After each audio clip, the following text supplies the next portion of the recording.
JTV ప్రేక్షకులకు నమస్కారం.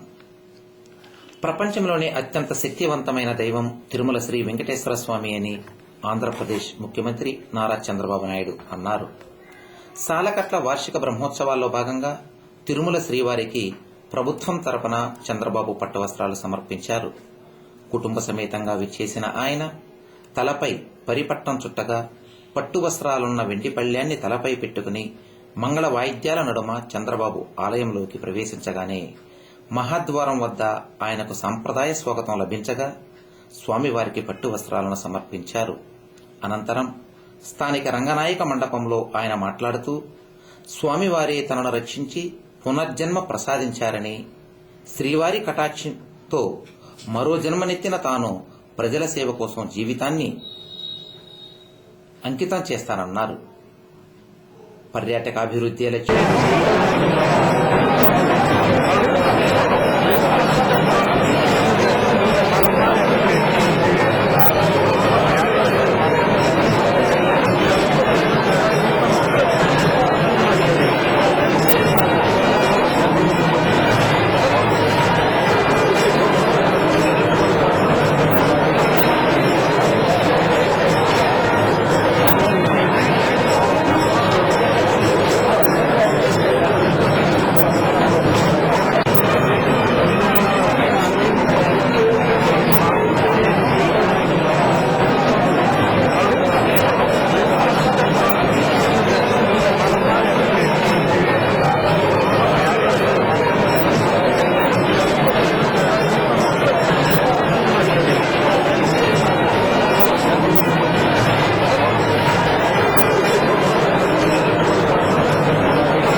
శ్రీదేవి భూదేవి సమేత మలయప్ప స్వామి పెద్ద శేషవాహనంపై ఊరేగుతూ భక్తులను అనుగ్రహించారు.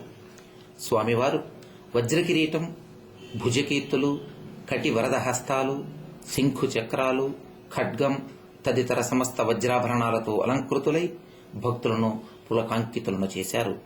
బ్రహ్మోత్సవాల తొలి రోజు శుక్రవారం రాత్రి మలయప్ప స్వామి ఆదిశేషుడిపై తిరువీధుల్లో విహరిస్తూ భక్తులను కటాక్షించారు. వివిధ రూపాలలో శ్రీవారికి సేవలందించే శేషుడు ఉత్సవాల్లో తొలి వాహనంగా పూజలందుకున్నారు. భక్త